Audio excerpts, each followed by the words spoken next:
What is up? Welcome in. Oilers Nation live. Tyler Yaremchuk. It's a game day. Went live earlier at 1 o'clock with Caroline Schved. Short 4 Giant pregame show. Go check that out if you haven't already.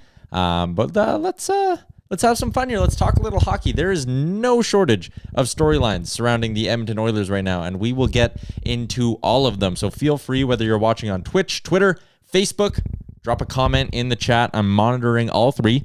I have a lot of screens in front of me right now. And whatever you want to throw my way, let's do it up. We got a couple questions earlier today on Twitter. I will get to those as well. Send in, fake trade proposals. We can talk some betting. What are you betting on tonight? I know Bag Milk has risky business up at Oilersnation.com. Dennis is in on the Facebook chat. What's up, Dennis? Yeah, throw them in. Whatever you think. Who should the Oilers be going after at the deadline? Do you think they'll beat Washington tonight? That's actually a good spot to start. Let's dig into that. Oilers taking on the Washington Capitals. That game coming up in about 2 hours' time. They're going to be doing not quite the Ukrainian anthem, but I think they're going to be doing O Canada, and part of it will be sung in Ukrainian. I believe it's the same choir as last game as well. So that will be that'll be really cool. Interesting to see the kind of reception that one Alexander Ovechkin ends up getting as well. That is certainly something to keep an eye on. But the Oilers taking on the Caps. Edmonton needs a win. 3 games in a row without a victory. Washington comes into this game having won 3 in a row. But the thing with the Capitals is they've actually been super average for a while here. And I'll flash this up for you just now. But as you can see, Edmonton 16th in points percentage in the NHL since January 1st. Edmonton has also been super average. Washington 21st in points percentage. If you go back to December 1st, this number doesn't even get better for them. They basically have been riding a super hot October, November, kind of like Edmonton in that way as well. The lucky part for the Capitals is that the Eastern Conference sucks this year. Like, there's a clear divide between the good and the bad in the East. And in Edmonton's case, maybe it's lucky because they're still in the race, but they would probably be a little bit better off if there were a few more worse teams in the Western Conference, because Edmonton right in the thick of a playoff race here, and that's why this one is so big. Like, you look back at the out-of-town scoreboard from last night, Edmonton got some help. Philly managed to beat the Vegas Golden Knights, so that makes things interesting in that playoff picture. We can flash that up now if we're going to dig into that a little bit. I see Dylan on the Facebook chat. We'll get to your comment in a second, Dylan, because I actually had someone else ask me that not that long ago either. Twitch chat, what is up there as well. But let's talk a little bit more about just the playoff race here. Edmonton right now, as it sits, they are 4 points back of the Vegas Golden Knights with a game in hand. That's why that game against Philly losing or beating Vegas is so big. Like, if you win tonight, you're Edmonton, you're only 2 back of Vegas, played the same amount of games. You have a head-to-head matchup against them as well. And same thing, if you win tonight, you're 5 back of the LA Kings.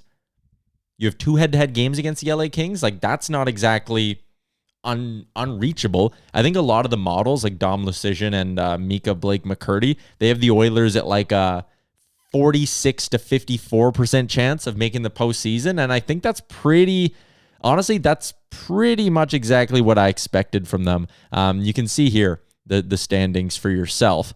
Catching Dallas is definitely possible as well. The thing is, those 2 central teams that occupy the wild card spots, they both have less games played than the Oilers, right? You can see on the right, their head-to-heads for the rest of the year. The road games are in white. The home games are in orange. So you get to play Dallas twice. So if you win your 2 head-to-heads against Dallas, you'd be 1 up on them and they'd have a game in hand if you stay even up until those games. There's a chance you catch Dallas. You have a head-to-head against Nashville, Nation Vacation in Nashville. I'll be in the building for that one. All the teams are catchable at this point. You just got to win your games. Like, I mean, the out-of-town scoreboard's huge. I talked about this on the Giant pregame show as well. Like, Vegas losing is just as important as Edmonton winning a hockey game, right? Like, those 2 points, they all mean pretty much the same thing. So the playoff race gets intense. There's only 2 games on the slate tonight in the NHL. It's Edmonton, Washington. That's a nationally televised game across North America because TNT's carrying that one down south. And then Montreal, Vancouver tonight at 8:30 is the other one. Meat Dog in the Twitter chat. Some of you people with ridiculous names, I just feel like a I don't know. Saying them out loud is weird. 54%, yikes, what happened? Yeah, man, that's what we're all trying to figure out. We're all trying to figure out who did this. Electronic Jordan's in on the Twitch chat. We talking hockey? We certainly are. Going back to Facebook here. Les says, without RNH, we are doomed. Can't believe one player makes such a big difference. I'll say it's more than Nuge, actually. I'll say it's a little bit Ryan Nugent-Hopkins. It's a little bit not having Jesse Puljujarvi as well. He was a consistent, whether he was third line, top line, a very consistent top 9 player for this hockey team. He plays a bit of a different style because he's got a big body. He chipped in with offense. They miss Puljujarvi. They miss Nuge on their special teams a lot. And the other thing, too, like when Woodcroft took over, everyone was like, oh, yeah, the new coach bump, the dead cat bounce, as they call it. But a big part of that was having a third line, right? Like Nuge, Fogle, and Ryan were scoring when Nuge was in the lineup. They were giving some energy. They were giving the Oilers really solid third line minutes. They haven't had that for a long time. Nuge goes down, and all of a sudden you're sitting here, and I'm looking at Daily Faceoff right now, and it's like, oh, yeah, their depth is terrible. Like, it's a real rude awakening when you lose 33% of your top 9, if you include Zach Kassian in that conversation. They're hurting right now, but every team goes through injuries. And I know people are saying like, oh, but the Oilers are really going through injuries. And it's like, yeah, they are. But, Colorado's had games this year where they don't have Nathan McKinnon. They're still top spot in the conference, right? If you're a legit playoff team, you need to grind through these stretches where you have these injuries and you're missing key guys. And if you're the Oilers, it's not like you're missing Darnell Nurse, Leon Draisaitl, or Connor McDavid right now. And that's where I'm going for tonight's game. If I had a key to the game for tonight against the Capitals, it's your big guns got to shine. I'm actually pretty confident in Mikko Koskinen heading into this one. I'm sure a lot of you are as well. But against Calgary, Calgary's best players were better than Edmonton's best players. And when you have as many injuries and your depth is depleted, like is the case right now with the Oilers, you need your best players to shine through and steal you some games. The power play's got to be better. I mean, it's just not getting better right now. I don't know exactly how you fix the power play either. But your best players got to be your best players. That absolutely needs to be the recipe tonight. I think you need Connor McDavid to probably find the back of the net. You need the power play to really get going. Mikko to be average. And you can win this hockey game. Washington gave up 4 last night to the Calgary Flames. This game is definitely winnable. I'll get to Dylan's question here. Hello, Mr. Yaremchuk. Any chance we sneak Hellebuck out of Winnipeg? So Winnipeg is pretty much going to miss the playoffs this year. They are right now, they're well behind Edmonton right now. They're at 60 points, so they're 4 points back of Edmonton. Same amount of games played. And I shouldn't even say well back, because they're not that far back of Edmonton. They can make up that ground. But the issue when you're in Winnipeg's spot, I'm just pulling up the wildcard standings again here, is Vancouver is ahead of you, Anaheim's ahead of you, and Edmonton's ahead of you. So you would have to not only go on a run and catch one of Dallas or Nashville, you need to also hope that Vancouver, Anaheim, and Edmonton also play worse than you down the stretch. And with the loser point and the Bettman point, it's too hard to make that up. Winnipeg's done. Frank's talked about Saravalli, not the dog. He's talked about how this could be Mark Scheifele's last season in Winnipeg, and there could be some big changes coming there with that core once again not coming through for the Oilers. So, if Scheifele's on the table, that would lead you to believe that everyone's on the table. Is Connor Hellebuck on the table in Winnipeg? Probably not. I don't think they're looking into like a super deep, super long rebuild. They have some good young pieces. Kyle Connor's one of the best goal scorers in the NHL. Pierre-Luc Dubois is legit. Both those guys are under 25. Nick Ehlers is only 26 as well. If they're looking to just sort of freshen things up a little bit and move out some older veteran pieces, Scheifele would be one of those guys. I would imagine that they still hold on to Connor Hellebuck. He's got 2 more years at $6.1 million, so a solid contract. The only reason why maybe they think about it is because he's a UFA in 2 years, right? He's got this season, one more after that. So 2 more seasons. Then he's a UFA. If Winnipeg has like any idea, if he's sitting there being like, hey, by the way, I'm testing free agency in 2 years, no matter what the state of the Jets is, then maybe they would sit there and be like, yeah, sure, we got to look at it. You'd have to at least explore it, but I can't see it happening. Maybe next summer, if he's heading into the last year of his deal and they're heading into like a retool, not quite a full rebuild, and they're like, man, we can cash in on this guy. But even him being a UFA at 30, you would imagine the Jets would want to keep that guy around. Like, again, I don't think they're going through like a tear it down to the studs kind of rebuild. I just don't think that's happening. So, taking a look at Twitter, Kassian activated off LTIR, according to Meat Dog. I'm looking right here. Oilers removed Cassian's 3.2. This from Puckpedia. Oilers removed Zach Cassian's 3.2 million, added Turris's 1.65 to their LTIR pool. Their LTIR pool and ability to exceed the cap is now 8.5 million. They currently have $484,000 in cap space with a roster of 22. That includes Nuge, Puljujarvi, and Barry on IR. Normal IR, not LTIR. So it sounds like Cassian is going to play tonight. It is like close to the timeline. When did he exactly break his jaw? Because they said 4 to 8 weeks with the broken jaw. And I know he was practicing with a full cage as well. But he would have broken his jaw. Was that Tampa he broke his jaw? No, that's not long enough ago. Not even close. When did he break his jaw? Help me out. Someone in one of the chats. When did Cassian break his jaw? I forget. I could also look at his game logs. Never mind. Ignore me. I'm being lazy. I just didn't want to look up his game logs. But if he plays tonight, I think Gregor was talking on his show that it's like pretty much around then. February 9th, he broke his jaw against Chicago. I did that myself. No one helped me in the chats. I want credit for it. So on the 9th, we're a month and a bit. Don't make me do the math on the date. It's March 9th. So it's been a month, 4 weeks. Easy math. 4 to 8 weeks. Okay, this is the early end of it. So if he's getting ready to, if he's going to play with the cage, yeah, okay. Chance Cassian's back in the lineup tonight. That is not something I was expecting to talk about. What do you do with the lines now? That's an interesting question. If indeed Zach Cassian is ready to go, which why would you activate his LTIR if he's not ready to go? Where do you put him? Top line, I don't think you're touching Draisaitl, Kane, Yamamoto. I would let that be. McDavid, McLeod, Hyman. Do you flip Hyman back to the left, Cassian on the right side, move McLeod to center?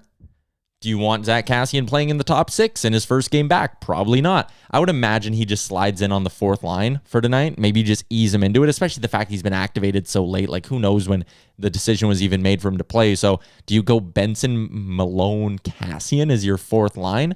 You're going to have to go 12-6 tonight because Niemelainen's back down in the minors. So maybe you move Derek Ryan back to the middle. Brad Malone comes out. You go Shore, Fogle, Cassian, Benson. No, you'd go Ryan, Fogle, Cassian, Shore, Benson, Sevier. You take Brad Malone out. That's possible. Heading over to the Facebook chat again. Oh, man, we're 13 minutes into this already. I always sit here and I prep. I do exactly 1 page of notes prep for this show. And I'm always like, oh, it's going to be hard to fill time. And then I look down and it's like 13 minutes in. Like I should probably only go for like another 10 minutes here. Jesse says, question, do you think it would be worth Edmonton to go out and get a third or fourth line guy that would finish checks and drop the gloves to get energy in the building and on the bench? I think it'll help. Doesn't need to be in the lineup every night. Maybe Curtis Gabriel. I actually don't mind Curtis Gabriel. Wasn't he on waivers not that long ago either? But Jeff replied to that comment, said we should try for Cassian or Archibald. And I think that's all it is. I went on a rant today on the pregame show. I got nice and fired up. And I talked about how they need to play like this is playoff hockey. Like Colton Sevier can give you more energy than what he's giving you. Zach Cassian, he's going to have the cage on. So what have the excuses been with Cassian? No fans in the building was the first one, right? Then he wasn't playing enough and all of that. And now it's probably going to be, well, he's got a cage on, so he doesn't feel like himself. He can't run around. But like, if I'm Zach Cassian, I do not care if I have a cage on or not. Go run around. Go create some energy. I think it's similar to the point that was made there by Jeff. I just think it's got to be Cassian. Archibald could play next week as well for the Oilers. It needs to be in-house. Like, you can't be going out and spending draft picks on something that is fixable by the pieces in your lineup just playing a little bit more aggressive and bringing a little bit more energy. So I don't think I would do that. But we did get a question earlier today, and I'm seeing it pop up a little bit in Facebook. So I'll toss that up here right now. The first one from Jake. Do you think the Oilers make the playoffs? I trust the math on this one. It's if Dom and those other really good models are saying, 46 to 54, then I'll say they got a 55% shot of making the playoffs. And honestly, looking at their schedule, it's doable. But like, how many of you watching this right now are super confident in the Oilers? I can't imagine you're super confident is my point. They're going to have to win some of these tough head-to-heads. They're going to have to go pretty much in their last 25 games, 16-8-1 if they want to make the playoffs, right? That's really hard to do. You're going to have to, you're going to have to beat some really good teams in the process, and that starts tonight against Washington. So Do I think they'll make the playoffs? 55% chance, in my opinion. The follow-up question there, your prediction as to what trades the Oil make at the deadline? I don't think they're going to get a goalie. We got some news, like Semyon Varlamov was a guy we talked about a lot. Talked about him last week too, right? Apparently, there was a report from a local guy out in Long Island, and then Friedman hit on it in 32 Thoughts. Apparently, Varlamov said he's not waiving his no move to come to Edmonton. He's got a 16-team no-trade list, and Edmonton's on it. So, Varlamov, that's not happening. Like, I loved the idea of a Varlamov and Mayfield package and something like the first Samurikov and Barrie going back the other way or something to make the money work. They'd probably have to take Koskinen in that deal too. But I liked Varlamov as a target if you're offloading Barrie's contract in the move. Doesn't sound like that's going to happen. I honestly believe it'll be a defenseman coming at the deadline. If they win a few games in the next 10 days here, because that's when the deadline's coming up, 12 days or whatever. If you rack up some wins, then I think, maybe Ken Holland spends a second or a third rounder. Maybe he looks at a bigger splash. If they don't win any games, I still think they're going to do something, but it might not be the sexiest name out there. I will say it's a buyer's market, and that should be appealing to Ken Holland. Like, I'm looking at Frank Seravalli's trade targets list. Hampus Lindholm is the number one defenseman on the list. He's going to move if he doesn't have a contract. And if he gets a contract, I bet you Josh Manson ends up moving. So, like, the Ducks have a D-man that they're definitely going to move. Ben Sherratt, he's moving out of Montreal. Mark Giordano, he's moving out of Seattle. Obviously, none of these guys are targets for the Oilers. Jacob Chychrun could potentially move in Arizona. He should be a target for the Oilers, but apparently he's not. Damon Severson out in New Jersey. I wouldn't touch him if I'm Edmonton, but he's a D-man that's out there on the market. Who else does Frank have? I'm at the 20 spot. Oh, there's Rickard Rakell. What's up? Jeff Petrie in the Habs. He might move out of Montreal. Still cruising down this list. John Klingberg might not go anywhere now, actually. And that's an interesting one. Nick Leddy in Detroit. I bet you Nick Leddy ends up moving on. Justin Braun out in Philly. He's a guy who's probably going to move on. Calvin DeHaan in Chicago. So, like, there's a lot of those veteran defense first kind of guys. There's a lot of them on the market, and I don't think there's that many teams lining up for these guys, especially in the Eastern Conference where everyone who's in a playoff spot, except maybe Washington, they know they're getting in. So how does that change your deadline approach? Like, the buyers and sellers in the East are already established. They really are in the West as well. Like, if you, again, go back to the wildcard standings, everyone from Edmonton down or Edmonton up is buying. Edmonton's buying. They're not selling. Even if they lose out a few more, like, they're not going out and moving a piece no, they're not selling. Anaheim is going to sell a little. Vancouver's going to sell a little. So are San Jose, Seattle, Chicago, Arizona, and Winnipeg. Winnipeg's probably moving their UFAs. They might move Brendan Dillon as well. But there's a lot of D-men on the market, and I think that's how Ken Holland can kind of jump in here and get an impact piece. If you've been listening to any of the stuff that I'm on, I'm big on Calvin DeHaan. I think he can play left or right, so if you have an injury, he's able to be versatile and fill in on either side. DeHaan would be target number one, but Electronic Jordan, could you do a low-level trade? Benson for Gabriel. I wouldn't do Benson for Gabriel just because, again, Gabriel, I think he cleared waivers. I might be wrong on that, though. What would Rakell cost? Just the first? Yeah, Rickard Rakell probably costs you just the first-round pick, but it's sadly not a fit for the Oilers. You have enough forward depth. And I get, like, everyone needs to be healthy. With the injuries right now, you don't have enough forward depth. But when everyone's healthy on the Oilers, and that's what you would need to have to go on a playoff run, spending a first on a rental like Rakell when you won't be able to sign him, that's just not going to happen. That's not smart management. You'd be better off spending the first and getting a high-end goalie or getting a high-end defenseman, right? Someone in the Twitter chat had one. Jackie, would you? Barrie, Koskinen, first, and Samurikov for Chychrun. I would. That doesn't get you close, though. Like, you need to have Broberg and the first, and Barrie needs to be in there for the money. Koskinen doesn't have to be in there if you're making a deal for Chychrun.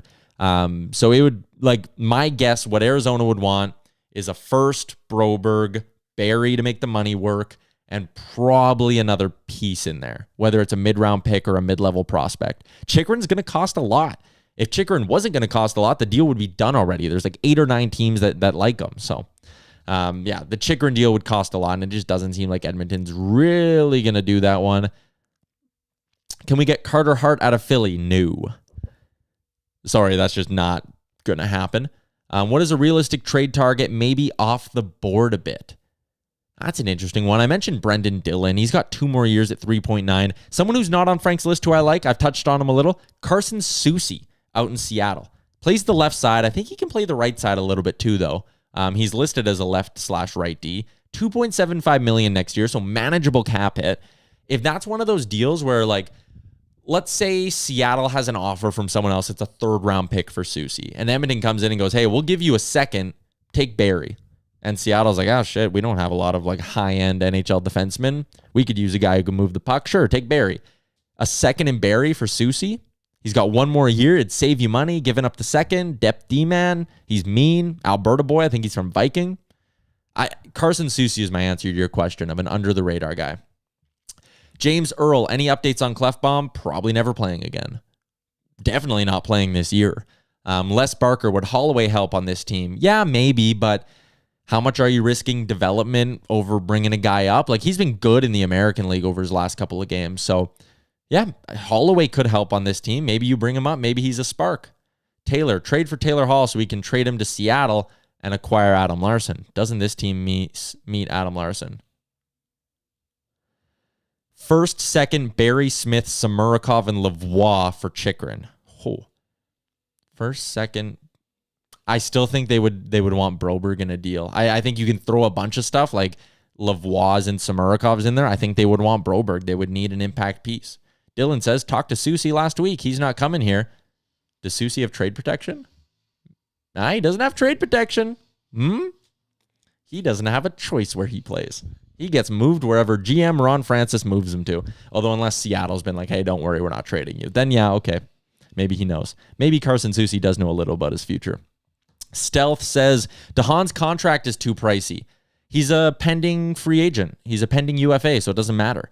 You look at that. He's 4.5, so keep half, 2.25, and they got to take Turris in the deal. Done. The money would work at that point, or get close to working at that point. They are shoveling or snow blowing outside of my place right now, so apologies if you hear that incredibly annoying noise. I'm probably going to wrap this up in just a second here, but I'll get to a couple of the other questions that I got sent in on Twitter. At Mr. Fantastic Fox, when will the Oilers trade JP to sign Evander Kane? Thanks, I'll hang up and listen. When will they do that? I don't think they will. I think they're going to sign JP. I think the injury and his play kind of dipped off for kind of a month there. I wouldn't be surprised if JP's contract is a little bit cheaper than we thought it would be back in October, November when he first came on and was scoring a bunch. Electronic Jordan says you can't hear it. So it's just driving me nuts, which is good. Yeah, like JP's contract actually might not be that expensive, especially if you bridge him, right? So I don't think they're sacrificing Puljujarvi just to bring back Evander Kane. What Evander Kane's contract could look like, that depends more on the market than what the Oilers are willing to do. Like if there are teams lining up for Evander Kane and he can get $4 million somewhere a year, he's going to go there. If no one's lining up to offer that and the Oilers go, hey, we'll give you 2x3, $3 million, maybe he stays here. I don't know. I'd say it's unlikely though. Bo asked, what does Bouchard's next contract start with? That comes down to Oilers' approach as a franchise, really. Like, let's go back. What'd they give Nurse? Coming out of his ELC, they gave Darnell Nurse 2x3.2 was his second contract. And then they did 2x5.6. So they bridged him twice. And then they gave him the 8x9.25 that kicks in next season. So do you want to follow that model? If you want to follow that model, then he probably goes for, 2x2.5 is the first bridge. And then you revisit it in a couple of seasons. Or do you go with the Clefbaum approach? Coming out of his ELC, they gave Clefbaum 7 years by 4.16. And by the time Clefbaum was hurt, that was the best value deal going. Best value deal on their team for sure. One of the best in the league. Top 10. And then he got hurt. But would you go 7x4 for Bouchard? Has he earned that much? Would Bouchard take that? Or does he go, no, I'm an offensive defenseman. I'm going to bet on myself. Would he look and see the McAvoys and the Nurses getting these $9 million tickets? And he'd go, I'm going to bet on myself a little. Give me a 3-year bridge, 3x2 mil or whatever, 3x2.25. And is he going to chase a big ticket in a couple of years? I don't know. I would like to think that if you offered Bouchard, that's a lot of money to say no to. I get the whole betting on yourself thing, but if a team offers you 7 or 8 years by 4 or 4.5 mil, it's an overpay for the first few years for Bouchard, absolutely. But if you view that guy as a legitimate top 4 or potential top pairing D-man for your organization, you do it all day because you're going to be saving yourself so much money down the line. They would need to have the cap space to do it at that point when Bouchard's up. But Jeremy Earl, do you think Gudas would ever come to Edmonton? Florida's not trading him. Mikey said, what would you do as the Oilers GM? I'd get a defenseman at the deadline. Taylor said, why would we throw away Jesse? Yeah, and I don't think they would. Chris says, I think JP stays over Yamo if it comes down to it. I agree with that. I think the organization likes Puljujarvi more than Yamamoto. More scoring upside there. The size as well. You know they're going to love that stuff. Electronic Jordan, JP has 3 years left at an RFA, so 3x3. Do you want to walk Jesse Puljujarvi right to UFA status? That's risky. You know, maybe you got to do a 2-year deal with JP if you're going bridge, just so you have that bargaining power in the 3rd year of like, hey, you're still an RFA, you can't walk. They could trade his rights at that point if they don't think they're going to go on a long deal. Electronic Drone, we did not get Daryl at the best bridge or best number under those bridges. No, we didn't get him. Like, those bridge contracts were a huge mistake.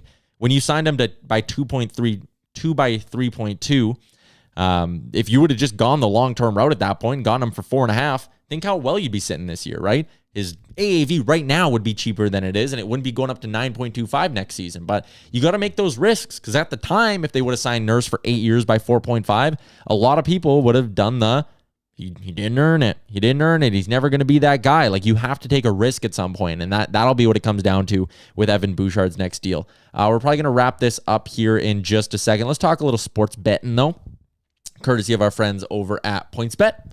Shout out to PointsBet Canada. Oilers favorites minus 136. What do we think? We hammering that? Taking them in reg plus 105? Taking them on the puck line plus 180? Maybe not. My bet of the day at Daily Faceoff, which is terrible. Maybe you want to follow it, though. I'm probably due for a heater. So if you're going to start following, maybe now's the time. I took Vancouver team total over 2.5, parlayed it with Edmonton team total over 2.5 on PointsBet, and it paid out. The parlay on PointsBet calculated to about plus 110.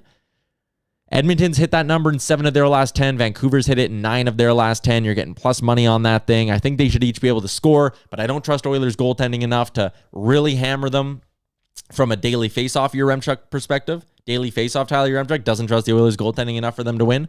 Oilers Nation Tyler Yaremchuk is definitely throwing a little bit of money on the Oilers to win tonight. There's a difference.